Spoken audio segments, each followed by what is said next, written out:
School. آج عبداللہ بہت خوش تھا۔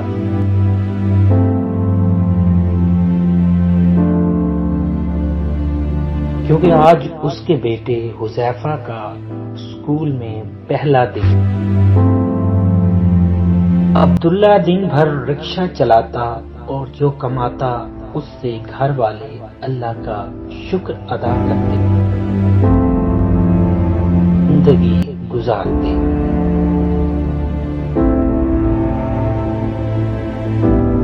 عبداللہ ان پڑھ تھا، اسے پڑھنا لکھنا بالکل بھی نہیں آتا تھا۔ اسی وجہ سے وہ چاہتا تھا کہ اس کا بیٹا تعلیم حاصل کرے اور علم کے ذریعے پوری دنیا میں دین زندہ کرے۔ عبداللہ نے سب سے پہلے مسجد کے امام صاحب سے، جو عالم دین تھے، مشورہ کیا کہ عبداللہ کی تعلیم و تربیت کس طرح کی جائے۔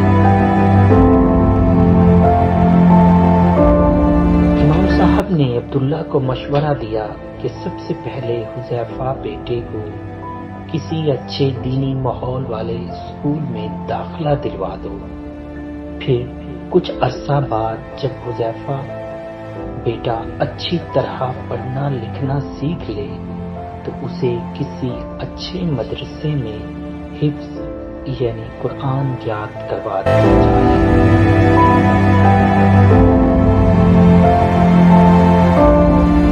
عبداللہ کو امام صاحب کی باتیں بہت اچھی لگی۔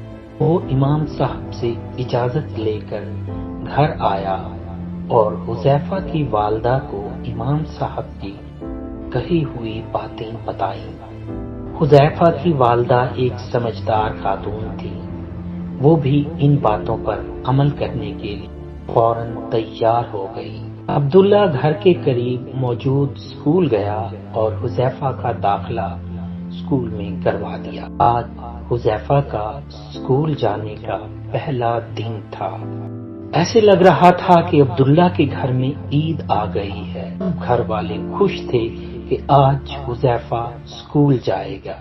حذیفہ کو اسکول کی نئی وردی پہنائی گئی۔ امی نے جلدی سے لنچ باکس میں حذیفہ کا پسندیدہ کھانا رکھ دیا اور حذیفہ کو پیار سے سمجھایا کہ دیکھو بیٹا، جب کھانے کا وقفہ ہو تو ہاتھ دھو کر بسم اللہ پڑھ کر سیدھے ہاتھ سے کھانا کھانا اور اپنے ساتھیوں کو بھی کھلانا۔ حذیفہ میاں اپنے ابا جان کے رکشے میں بیٹھ کر اسکول پہنچے، لیکن یہ کیا، ہی عبداللہ حذیفہ کو اسکول چھوڑ کر واپس آنے لگا، حذیفہ نے رونا شروع کر دیا اور اس زور سے رونا شروع کیا کہ عبداللہ کو اسے واپس گھر لانا پڑا۔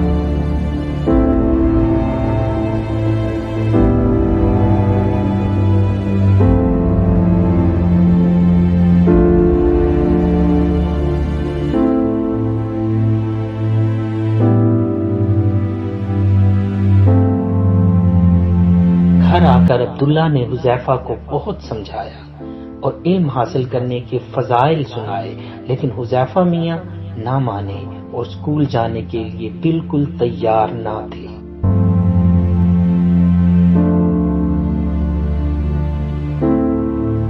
اب تو عبداللہ بہت پریشان ہوا اور حذیفہ کی والدہ سے مشورہ کیا۔ انہوں نے عبداللہ کو سمجھایا کہ بچہ ہے، کچھ دنوں میں سب ٹھیک ہو جائے گا، آپ اسے اس کے حال پر چھوڑ دیں اور اللہ سے دعا کریں۔ عبداللہ نے ایسا ہی کیا۔ وہ روزانہ ہر فرض نماز کے بعد حذیفہ کے لیے دعا کرتا۔ ادھر حذیفہ میاں اپنی مستی میں مگن تھے۔ وہ دن کو باہر نکلتے، دوستوں میں کھیلتے، شام کو گھر آ کر کھانا کھاتے، سو جاتے۔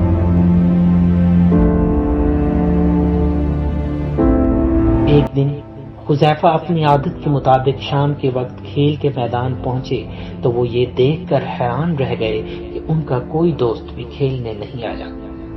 وہ بہت پریشان ہوئے اور کچھ دیر دوستوں کا انتظار کرنے کے بعد گھر واپس آ گئے۔